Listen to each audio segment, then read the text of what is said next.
ሰዎች ትዳር ሲባል ትልልቅ ጸቦችና ግጭቶች ብቻ የሚለያዩን ይመስለናል። ነገር ግን እውነታው ወዲህ ነው።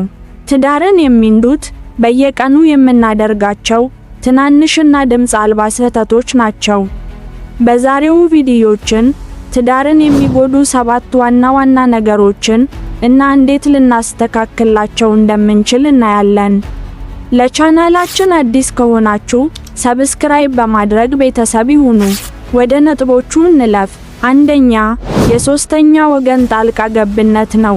ይህንን ከማየታችሁ በፊት ከዚህ ቀደም የሰራውላችሁ ቪዲዮ አለ፣ እሱን ማየታችሁን አረጋግጡ። ይሄ ቪዲዮ ከሱ የቀጠለ ነው። የትዳራችሁን ምስጢር ለቤተሰብ ወይም ለጓደኛ መናገር ትዳርን ለአደጋ ያጋልጣል። ወላጆች ወይም ጓደኞች በመሃላችሁ እንዲገቡና እንዲወስኑ አትፍቀዱ። ትዳር የሁለት ሰዎች ቅዱስ ኪዳን ነው። ችግሮቻችሁን በራሳችሁ መፍታትን ተለማመዱ። ለትዳራችሁ ክልልና ድንበር አበጁለት። ሁለተኛ፣ ቂም መያዝና ይቅርታ ለማድረግ። የዛሬ 5 እና 10 ዓመት ስህተትን እየቆጠሩ መነካከስ ትዳርን መርዝ ውስጥ እንደመክተት ነው። ይቅርታ የሚለውን ቃል መጠቀም ትልቅነት ነው። ማንም ሰው ፍጹም አይደለም። ስለዚህ ለትዳር አጋራችሁ ይቅርታ ለማድረግ አትዘግዩ። ያለፈውን ጥፋት መልሶ አለማንሳት የሰላም መሰረት ነው። ሶስተኛው ነጥብ የፍቅር ግንኙነት መቀዝቀዝ ነው። ለልጆች፣ ለስራና ለኑሮ ብቻ ትኩረት ሰጥቶ ትዳርን እንደ ተራ ወዳጅነት መቀየር አደገኛ ነው። ባልና ሚስት መሆናችሁን አትርሱ። መፍትሄው በሳምንት አንዴም ቢሆን ለብቻችሁ የምታሳልፉት ጊዜ ይኑራችሁ። መደነቃቀን እና አካላዊ ቅርርብን በትዳራችሁ ውስጥ እንዲጠፋ አታድርጉ።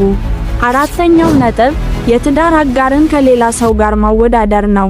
የእሷን ባል አታይም ወይም የእሱን ሚስት አታይም እያሉ ከጓደኛ ወይም ከሶሻል ሚዲያ ሰዎች ጋር ማወዳደር የትዳር አጋሮን በራስ መተማመን ይገድላል። መፍትሄው የትዳር አጋሮን ማንነት አክብሮ መቀበልና ጠንካራ ጎናቸውን ማድነቅ ነው። አምስተኛው ነጥብ የስልክ ሱስና ትኩረት መንፈግ ነው። አብራችሁ እያላችሁ ስልክ ላይ ማነጣጠር ለአጋራችሁ ከአንተ ወይም ከአንቺ ስልኬ ይበልጥብኛል የሚል መልእክት ያስተላልፋል። ይህ በዝምታ ፍቅርን ይገላል። መፍትሄው ቀላል ነው። ቤት ውስጥ በተለይም የመኝታና የምግብ ሰዓት ላይ ከስልክ ነፃ የሆነ ቀጠና ማበጀት ነው። አይን ለአይን መተያየት የፍቅር ቋንቋ ነው። ስድስተኛው ነጥብ በትንሽ ትልቅ ግጭት ቁጥር እፈታሃለሁ ወይም እሄዳለሁ ብሎ ማስፈራራት ነው። ይህ የትዳርን ደህንነት ያጠፋል። አጋራችሁ በማንኛውም ሰዓት ትታችሁት እንደምትሄዱ እያሰበ በፍርሃት እንዲኖር ያደርጋል። መፍትሄው ተጣልታችሁም ቢሆን መለያየት አማራጭ እንዳልሆነ ማረጋገጥ ነው። ችግሩን እንጂ ትዳሩን አትጥሉት። ሰባተኛና የመጨረሻው ያለፈውን የፍቅር ታሪክ ወይም ሕይወት እያነሱ መጨቃጨቅ።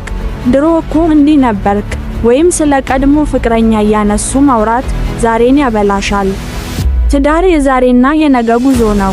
መፍትሄው አሮጌ ታሪክን ዘግቶ አዲስ ምዕራፍ ላይ ማተኮር ነው። ያለፈው ታሪክ በትዳራችሁ መሃል ጣልቃ እንዲገባ አትፍቀዱ። ውድ የቻናላችን ተከታታዮች፣ ትዳር የሁለት ፍጹም ያልሆኑ ሰዎች ጥምረት ስለሆነ ሁሌም ስራ ይፈልጋል። እነዚህን 7 ነጥቦች ደረጃ በደረጃ በማስተካከል በትዳራችሁ ላይ ትልቅ ለውጥ ማምጣት ትችላላችሁ። ከነዚህ ነጥቦች የትኛው ትዳር ላይ ትልቅ አደጋ ነው ብላችሁ ታስባላችሁ?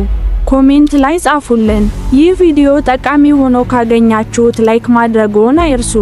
በሚቀጥለው ቪዲዮ እስክንገናኝ ሰላም ሁኑ።